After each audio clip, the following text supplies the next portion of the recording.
Meet argon, the noble gas discovered by Lord Rayleigh and Sir William Ramsay in 1894.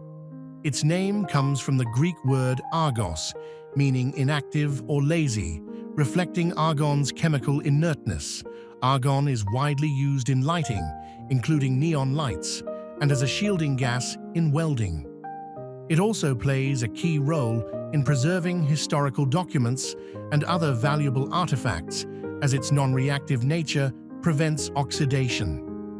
As a colourless, odourless gas, argon is the third most abundant gas in Earth's atmosphere, comprising about 0.93%.